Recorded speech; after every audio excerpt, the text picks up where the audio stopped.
గుంటూరు జిల్లా తాడేపల్లి మండలం సీతానగరంలో వైసీపీ కార్యాలయం కోసం అక్రమంగా నిర్మిస్తున్న భవనాన్ని అధికారులు కూల్చివేశారు. కృష్ణానది ఒడ్డున నీటిపారుదల శాఖ స్థలంలోని బోటు యార్డులో పార్టీ కార్యాలయం నిర్మాణాన్ని చేపట్టారు. బోట్ యార్డుగా ఉపయోగిస్తున్న స్థలాన్ని తక్కువ లీజుతో వైసీపీ కార్యాలయం కోసం అప్పటి జగన్ సర్కార్ కట్టబెట్టింది. అప్పట్లోనే ఆ నిర్ణయాన్ని టీడీపీ, జనసేనలు వ్యతిరేకించారు. ఆ అక్రమ నిర్మాణంపై వైసీపీకి సిఆర్టీఏ నోటీసులు జారీ చేసి కూల్చివేసింది. ఇప్పుడు దానిపై వైసీపీ న్యాయ పోరాటం చేస్తానంటుంది.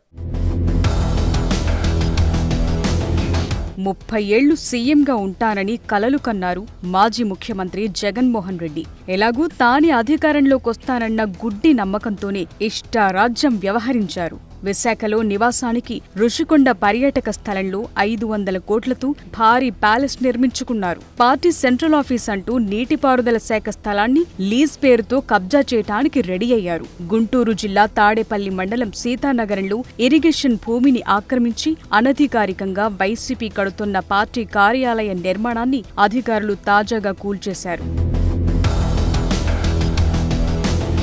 తనను అడిగేవారే లేరన్నట్టు అధికారం అండతో తాడేపల్లిలో 2 ఎకరాల ఇరిగేషన్ భూమిని పార్టీ కార్యాలయానికి జగన్ కేటాయించుకున్నారు. 2 ఎకరాల్లో భవనాలు కట్టి మిగిలిన 15 ఎకరాలు కొట్టేయటానికి వైసీపీ నేతలు స్కెచ్ గీశారన్న ఆరోపణలున్నాయి. స్థలం స్వాధీనానికి ఇరిగేషన్ శాఖ అంగీకారం లేదు. సిఆర్డీఏ, ఎంటీఎంఈ, రెవెన్యూ శాఖలు ఈ భూమిని వైసీపీకి హ్యాండోవర్ చేయలేదు.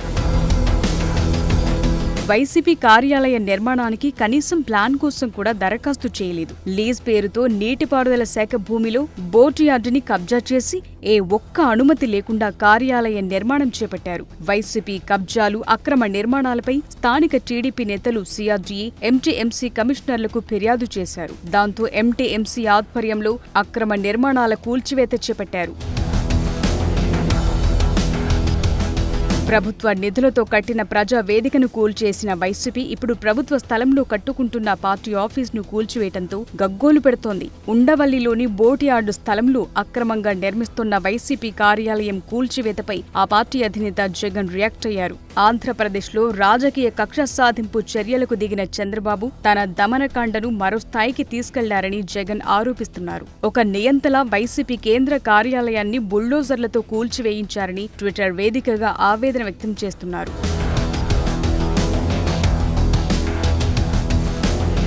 ఎన్నికల తరువాత చంద్రబాబు హింసాత్మక ఘటనలతో రాష్ట్రంలో రక్తాన్ని పారిస్తున్నారని, 5 ఏళ్ల చంద్రబాబు పాలన ఎలా ఉండబోతోందనటానికి ఈ ఘటనే ఉదాహరణ అని జగన్ అంటుంటే, ఏ ప్రభుత్వమైనా తమ కార్యాలయాలను కట్టుకుందని, గతంలో టీడీపీ హయాంలోనూ నిర్మాణాలు సాగాయని అంబటిబాబు ఇంకో ట్వీట్ చేశారు. ఏదో ఒక వంకతో చూపి భవనాలు కూల్చడం సరికాదని, ఇది ఏ రాజకీయ పార్టీకైనా వర్తిస్తుందని మాజీ మంత్రి సూచిస్తున్నారు. తరువాత తీరిగ్గా మీడియా ముందుకొచ్చిన అంబటి సిఆర్డీఏ ఇచ్చిన నోటీస్పై తాము హైకోర్టును ఆశ్రయించామని, అక్కడ ఎలాంటి నిర్ణయం తీసుకోకముందే కూల్చేశారని పద్ధతిగా విమర్శించారు. సరిగ్గా శనివారం, ఆదివారం చూసుకుని తమకు న్యాయ పోరాటం చేసే అవకాశం లేకుండా కూలగొట్టేశారని తెగ ఇదైపోయారు. ప్రభుత్వ స్థలం, ఇరిగేషన్ స్థలం, దీన్ని 33 సంవత్సరాలకు లీజుగా తీసుకోవటం జరిగింది. దీనికి అవి లేవు, ఇవి లేవు అని ఏమన్నా చెప్తే చెప్పొచ్చు. ఏ ఉన్నా లేకపోయినా డ్యూ ప్రాసెస్ని ప్రభుత్వం పాటించాలి. మాకు నిన్న ప్రొవిజనల్ ఆర్డర్ ఇచ్చారు సిఆర్డీఏ వారు. అకార్డింగ్ టు 115 సెక్షన్ ప్రకారం, సిఆర్డీ యాక్ట్ ప్రకారం ఒక ప్రొవిజనల్ ఆర్డర్ని సర్వ్ చేశారు. అది ఇచ్చిన తర్వాత 15 రోజుల దాకా టైం ఉంటుంది, సబ్జెక్ట్ టు ది కరెక్షన్. ఈ లోపల మేము హైకోర్టుకు వెళ్ళాం. నిన్న హైకోర్టులో వాదనలు జరిగాయి. వాదనలు జరిగినప్పుడు ప్రభుత్వం వైపు నుంచి కూడా అడ్వకేట్స్ అటెండ్ అయ్యారు. ఆనరబుల్ కోర్టులో వారు ఏం చెప్పారంటే, డ్యూ ప్రాసెస్ ప్రకారమే మేము ఫాలో అయ్యి చేస్తాము అని చెప్పారు.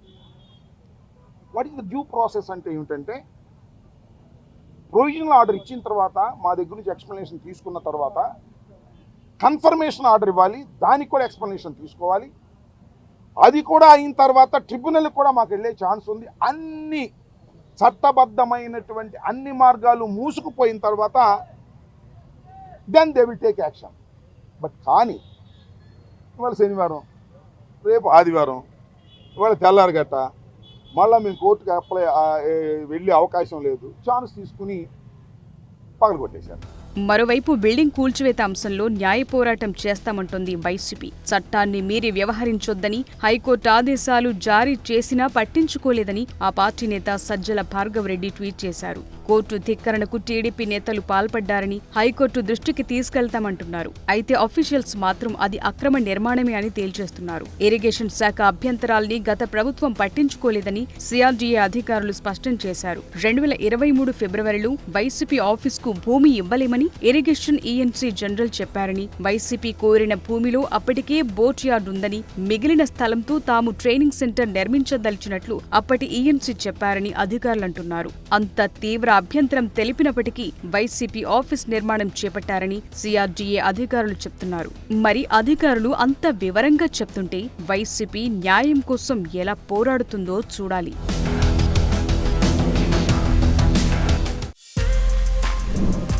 For more videos like this, subscribe Big TV channel.